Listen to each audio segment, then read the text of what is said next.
Ada beberapa poin penting yang dijelaskan oleh Dirjen GTK Pak Iwan Syahril dalam sosialisasi pengadaan P3K Guru 2022. Salah satunya tentang jenis mekanisme seleksi guru ASN P3K di tahun 2022. Mau tahu seperti apa penjelasannya? Yuk simak videonya hingga akhir ya.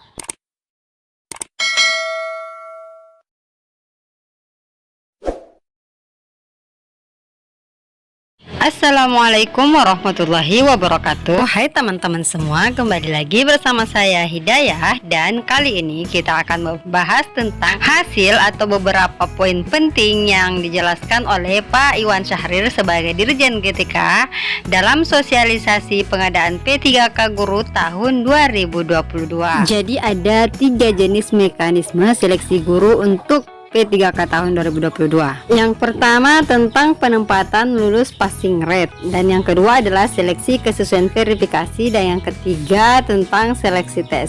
Nah, kita ke yang pertama dulu teman-teman, tentang penempatan lulus passing rate. Jadi dikatakan bahwa penempatan individu yang telah lulus nilai ambang batas pada seleksi tahun 2021 maka akan ditempatkan di tempat tugasnya masing-masing atau di satuan pendidikan yang membutuhkan. Nah, ini peserta bagi guru yang sudah lulus passing rate pada seleksi ASN P3K 2021 teman-temannya, atau termasuk pelamar prioritas 1 berdasarkan Permenpan RB nomor 20 tahun 2022. Jadi maksudnya kalau sudah lulus passing rate maka akan ditempatkan di sekolah asalnya. Nah, kalau di sekolah asal sudah tidak ada formasi atau sudah full, maka akan ditempatkan di sekolah yang membutuhkan, yang masih satu daerah kewenangan atau masih satu kabupaten atau satu provinsi. Kalau di SMP berarti masih satu kabupaten, tapi kalau SMA berarti masih satu provinsi dengan sekolah kita. Seperti itu teman-teman. Dan berikutnya ada urutan pengisian formasi dimulai dari THK2. Jadi kalau misalkan formasinya ada 5 orang, kemudian yang lulus passing rate ada 10 orang, maka urutan pengisian formasi itu dimulai dari THK2. Jadi THK2 yang mengisi urutan pertama pada formasi ini, kemudian diikuti oleh honorer negeri. Selanjutnya adalah lulusan PPG dan honorer swasta. Nah, ada urutan lagi teman-teman. Kalau misalkan THK2 yang lulus PG ini ada 2 orang dan nilai yang diperoleh pada seleksi P3K tahun 2021 itu sama, maka dilihat lagi urutan nilai tertingginya di mana. Jadi kita mulai dari nilai teknis yang paling tinggi, kemudian manajerial sosial kultural, kemudian wawancara, kemudian kita lihat usianya. Jadi yang mempunyai nilai teknis paling tinggi maka dia yang mengisi urutan paling pertama. Jadi seperti itu ya teman-teman. Ada urutan pengisian formasi dimulai dari THK2, kemudian honorer negeri, kemudian lulusan PPG, dan berikutnya adalah honorer swasta.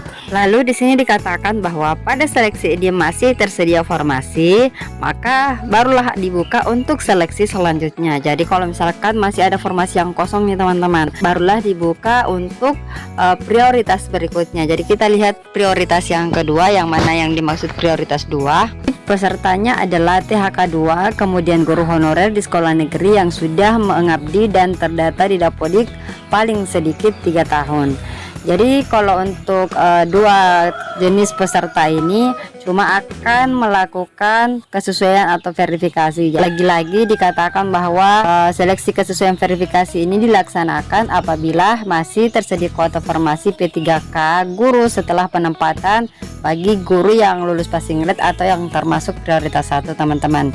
Jadi pada seleksi ini dikatakan di sini bahwa dilakukan dengan menilai kesesuaian 4 dimensi, yang mana dimensi pertama adalah kualifikasi akademik atau sertifikat pendidik. Jadi akan dinilai apakah kualifikasi akademiknya sudah linear atau belum, seperti itu. Kemudian ada penilaian kompetensi teknis, ada profesional, pedagogik, sosial, dan kepribadian. Kemudian akan dinilai masalah kinerjanya juga tentang orientasi pelayanan, komitmen, inisiatif kerja, dan kerjasama. Kemudian ada pemeriksaan latar belakang, karena seorang guru itu harus terbebas dari perundungan, kekerasan seksual, penggunaan atau penyalahgunaan narkotika, dan intoleransi, serta ada seleksi wawancara untuk mempertimbangkan integritas dan moralitas, yang mana dimensi ini dilakukan oleh pejabat yang berwenang di bidang pendidikan dan kebudayaan. Jadi tidak ada lagi seleksi seperti yang dilakukan pada tahun sebelumnya, yakni dengan menggunakan cat UMBK teman-teman. Jadi tidak ada lagi yang seperti itu. Berikutnya dikatakan lagi di sini bahwa jika pada seleksi ini masih tersedia formasi, maka dibuka untuk seleksi selanjutnya. Kita lihat seleksi selanjutnya seperti apa. Jadi dikatakan di sini yang pertama bahwa seleksi tes untuk kategori ketiga ini dilaksanakan apabila masih tersedia kuota atau formasi P3K guru setelah seleksi kesesuaian verifikasi untuk prioritas kedua. Jadi seleksi tesnya dilakukan menggunakan cat UNBK. Jadi ini sama dengan yang dilakukan pada seleksi P3K tahun 2021, yakni dengan menggunakan cat UMBK. Jadi ada beberapa konten atau tipe konten yang dinilai pada seleksi cat UMBK. Yang pertama kompetensi teknis, manajerial, sosial-kultural, dan pertanyaan wawancara. Jadi ini sama ya teman-teman, jadi sama, tidak ada bedanya dengan jenis seleksi tes pada tahun 2021. Jadi tes ini dilaksanakan apabila masih tersedia formasi yang kosong setelah prioritas 1 dan prioritas 2 mengisi formasi. Nah, adapun pelamar seleksi tes ini adalah guru honorer sekolah negeri yang terdaftar di Dapodik dan masa kerjanya kurang dari 3 tahun.